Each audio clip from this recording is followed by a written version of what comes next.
कहानियां तो आपने बहुत सुनी होंगी, लेकिन क्या आपने कभी ऐसी कहानी सुनी है जिसमें प्यार के लिए जिंदा चीजों की बलि दी जाती हो? क्योंकि आज की कहानी में जिस ब्लैक मैजिक की, जिस साधना की मैं बात कर रहा हूँ, वो साधना मांगती है एक बलि। अब वैसे तो ये क्रिया काफी डरावनी होती है, लेकिन कई बार ऐसा माना जाता है कि इसके फल में आपको वो हर एक चीज मिलती है जो आप चाहते थे। और आज की भी कहानी कुछ ऐसी ही है, लेकिन एक ट्विस्ट है उसमें, या फिर कह सकते हैं कि एक डरावना ट्विस्ट है उसमें। आज की कहानी है आकाश की। आकाश जो एक लड़की से इतना प्यार कर बैठा था, जिसके बाद उसे इंसानियत से ज्यादा उस डरावनी तंत्र क्रिया पर विश्वास हो गया था। दरअसल आकाश बिहार का रहने वाला था और बिहार के एक छोटी से गांव से वो मुंबई अभी आया था, नए सपने लेकर, नए गोल्स को लेकर। अब वैसे तो आकाश एक इंजीनियरिंग स्टूडेंट था, उसकी इंटर्नशिप भी चल रही थी। उसकी जिंदगी बहुत सिंपल थी, कॉलेज, कमरा और मोना। मोना उस लड़की का नाम था जो आकाश के साथ इंटर्नशिप कर रही थी सेम कंपनी में। इंटर्नशिप उन लोगों को दिया जाता है जिनके पास कोई जॉब का एक्सपीरियंस ना हो, बट वहीं से शुरुआत के लिए बहुत अच्छी चीज होती है। मोना एक बहुत ही ब्यूटीफुल, बोल्ड और इंडिपेंडेंट लड़की थी। आकाश के लिए मोना सिर्फ एक लड़की नहीं थी, वो एक सपना थी जिसे आकाश अपनी खुली आंखों से देखता था। उसकी हंसी, उसका चलना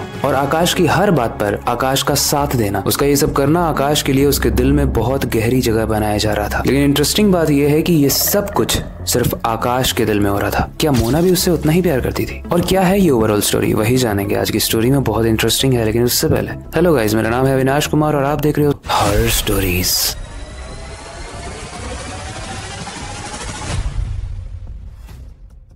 देखो, जितना प्यार आकाश मोना से करता था, शायद उसका 1% भी प्यार मोना नहीं करती थी आकाश से। वो उसे एज अ फ्रेंड मानती थी। लेकिन ऐसा कहा जाता है ना कि लड़कियों को समझ में आने लगता है जब उसे लड़के पसंद करने लगते हैं। तो मोना को ये समझ में आने लगा था। उसके सिक्स सेंस उसको ये हिंट दे रहे थे कि आकाश उसे पसंद करता है और वो जल्दी ही शायद उसे प्रपोज करेगा। और इससे पहले कि आकाश का मन और ज्यादा बढ़े, मोना ये डिसाइड आकाश से इस बारे में बात करेगी। और एक दिन मोना उसे कह देती है, आकाश देखो, तुम बहुत अच्छे लड़के हो, लेकिन मुझे अपनी जगह चाहिए, मुझे स्पेस चाहिए थोड़ी। क्योंकि तुम जिस तरीके से कुछ दिनों से बिहेव कर रहे हो, मुझे वो वियर्ड लग रहा है, मुझे वो अजीब लग रहा है, और मैं एज अ फ्रेंड तुम्हारे साथ रहना चाहती थी। आकाश ब्लैंक हो गया, क्योंकि मोना उसकी दुनिया थी और उसकी दुनिया अभी राइट नाउ मोना ने ही उजाड़ दी। अब इंटरेस्टिंग बात यह है कि आकाश का तो ये वन साइडेड लव था, लेकिन जब मोना ने उसे ये बातें क्लियर की तो आकाश को एज अ ब्रेकअप फील हो रहा था, जैसे मानो वो रिलेशनशिप में थे, वो किसी रिश्ते में थे बहुत पहले से, और अब वो टूट रहा हो। उस दिन के बाद आकाश काफी चुप रहने लगा। वो कम खाता था, लोगों से बात नहीं करता था और कहीं भी घूमने नहीं जाता था। काफी डिप्रेस रहने लगा था वो, सिर्फ ये सोच के कि मोना मुझसे प्यार नहीं करती। लेकिन कहानी में सबसे बड़ा ट्विस्ट तब आया जब एक दिन मार्केट जाते वक्त आकाश ने मोना को किसी और लड़के के साथ देख लिया। उस रात आकाश का दिमाग घुमा हुआ था, वो बहुत गुस्से में भी था, बहुत रो भी रहा था और उसे समझ ही नहीं आ रहा था कि वो क्या करे। वो गूगल पर जाकर सर्च करता है कि किसी को भी अपनी जिंदगी में वापस कैसे लाएं। अब वैसे तो उसके सामने बहुत सारे घरेलू नुस्खे भी आते हैं जो कि बड़े अजीब थे, लेकिन जो सबसे इंटरेस्टिंग चीज आकाश को दिखती है वो है एक तंत्र क्रिया। और इस तंत्र क्रिया का नाम था अप्सरा साधना। उसमें लिखा था कि मन चाहा प्रेम इस तंत्र सिद्धि से मिलेगा, और वहां अंडरलाइन करके लिखा हुआ था सिर्फ 11 रातों में आपको आपका प्रेम मिल जाएगा बिना किसी समस्या के। जहां ये इन्फॉर्मेशन लिखी थी उसके नीचे एक नंबर भी था। आकाश ने बिना सोचे समझे उस नंबर पर कॉल कर दिया। लेकिन जैसे ही आकाश उस नंबर पर कॉल करता है, फोन के उस तरफ से एक बड़ी ही भयानक, क्रीपी और डरावनी आवाज आती है। और उस आवाज में बस एक ही लाइन थी, बच्चे क्या तुम तैयार हो? क्योंकि इस साधना के लिए सिर्फ प्यार ही नहीं काफी है, जुनूनियत भी होनी चाहिए। आकाश ने बोला, मैं मोनिका के बिना नहीं जी सकता हूँ, तो आप जो बोलोगे मैं वो सब करने के लिए रेडी हूँ। बाबा ने बोला, तो फिर कल रात से शुरू करते हैं।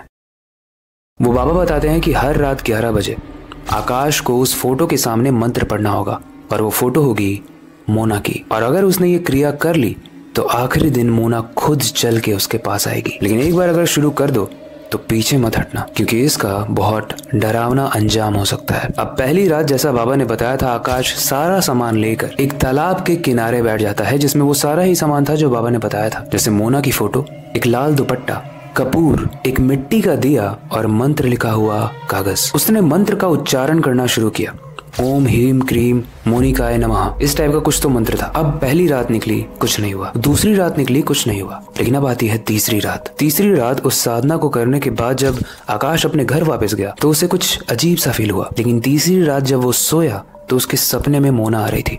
जब वो आँख खोल रहा है तब भी मोना दिख रही है, हर जगह मोना दिख रही थी उसे। लेकिन अब आती है चौथी रात, जहाँ से सब कुछ बदलने लगा। जब भी वो मंत्र पढ़ता था तो हवा एकदम से बहुत तेज चलने लगती थी, बहुत पावरफुल, मानो सब कुछ उड़ा देगी। धीरे धीरे पीछे किसी के चलने की आवाज आती थी और जब तालाब के सामने वो बैठता था तो पानी में उसको किसी का चेहरा नजर आता था और वो चेहरा था एक औरत का। वो चेहरा मोना जैसा दिख रहा था, लेकिन आंखों में कोई रोशनी नहीं थी, मानो वो किसी मृत लड़की को देख रहा है, मरी हुई लड़की को देख रहा है। उसके बाद उसे जो स्टेप्स बताए गए थे उसने उसको फॉलो किया। एक विशेष प्रकार का इत्र यानी सेंट उसने अपने पूरे शरीर में लगाया। उसके बाद उसके कुछ छींटे हवा में भी फेंके। उसके बाद उसने तालाब के पास दिया जलाया, मोना की फोटो सामने रखी और मंत्र का उच्चारण फिर से करने लगा। हर जाप के साथ मिट्टी ठंडी होती गई, हवा में सुगंध बढ़ती गई, लेकिन ये सुगंध जिंदा फूलों की नहीं थी, ये सुगंध थी मृत यानी मरे हुए शरीरों की। आकाश के सामने की जो हवा थी वो एक रूप धारण कर रही थी, वो एक शेप में कन्वर्ट हो रही थी और धीरे धीरे करके वो एक औरत बन गई। एक औरत जो कि लाल साड़ी में उसके सामने खड़ी थी। उसने जब उसका चेहरा देखा तो वो मोना जैसा ही था। इनफैक्ट मोना से बहुत ज्यादा सुंदर भी था, लेकिन उसका शरीर बहुत भयानक था। वो औरत बोली, मैं आ गई हूँ और तुमसे मिले बिना मैं जाऊंगी भी नहीं। पहले तो वो बहुत तेजी से हंसी, लेकिन फिर अचानक से उसने तेजी से हंसते हंसते रोना शुरू कर दिया। लेकिन जब वो रो रही थी तो उसकी आंखों से आंसू नहीं बल्कि काला खून बह रहा था। आकाश समझ नहीं पा रहा था कि ये क्या हो रहा है, क्योंकि वो प्यार नहीं था, वो एक तंत्र क्रिया थी, एक बंधन जिसमें सिर्फ एक को आजादी मिलती है और दूसरा बस कैदी बन जाता है। जिसके बाद आकाश रुका नहीं, क्योंकि अभी तक सिर्फ 4 दिन हुए थे और उसे बोला गया था कि तुम अगर बीच में रुके तो बहुत ज्यादा दिक्कतें हो सकती हैं। और बाबा ने यह भी कहा था कि मंत्र के पूरा होते ही मोना की फोटो को जला देना। तो आखिरी रात आकाश ने उस फोटो को निकालकर आग में डाला और बोला, मैं तुझे कबूल करता हूँ, हमेशा के लिए कबूल करता हूँ और आज से तू मेरी हुई मोना। अगली सुबह जब आकाश उठता है तो उसे एक मैसेज आया होता है मोबाइल में। जब वो मोबाइल को देखता है तो उसमें देखता है कि एक मैसेज था जो मोना के नाम से आया था और उसमें लिखा था, आई एम मिसिंग यू, तुम कहाँ हो। आकाश का दिमाग फटा हुआ था कि ये कैसे हो सकता है, क्योंकि लास्ट हमारी जो कॉन्वर्सेशन हुई थी उसमें तो मोना ने मुझे मना कर दिया था। क्या ये तंत्र क्रिया सच में काम कर गई? जिसके बाद वो जल्दी से मैसेज करता है मोना को। वो लोग मिलने के लिए रेडी होते हैं और मोना उसके सामने होती है। इस बार मोना काफी खुश थी और इस बार वो फ्रेंड जोन या फिर दोस्तों वाला बिहेवियर नहीं था उसका, बल्कि वो सच में बहुत ज्यादा खुश थी, एक प्रेमिका टाइप। लेकिन जब आकाश ने उसे गले लगाया तो आकाश देखता है कि उसके गर्दन पर एक बहुत बड़ा सा चीरा लगा हुआ है और उसमें से एक मरे हुए इंसान की स्मेल आ रही है। मोना से मिलने के बाद जब वो बाबा से जाके मिला तो उसे बताया गया कि ये क्रिया बहुत खतरनाक होती है, क्योंकि ये जिंदा इंसान को तुम्हारे पास नहीं लाती है, बल्कि जो इंसान तुम्हें चाहिए उसको मार देती है और उस पर काला जादू करके उस इंसान को तुम्हारे पास लाती है। तो जब तुम ये क्रिया कर रहे थे तो चौथे दिन मोना मर चुकी थी और उसके मरे हुए शरीर की खुशबू भी तुम्हें आई होगी आसपास। और ये जो तुम्हें इत्र दिया गया था मेरे द्वारा, ये इत्र 11 मरी हुई लाशों के पसीनों से बना हुआ है। और जब तुमने इसको अपने शरीर पर लगाया तो तुम इस चीज को कबूल कर रहे थे कि तुम्हें मंजूर है कि मोना मर के तुम्हारे पास आए, और जिसे तुम अभी गले लगा रहे हो वो मोना नहीं है, मोना की आत्मा है और वो हमेशा तुम्हारे पीछे रहेगी तब तक जब तक तुम मर नहीं जाते।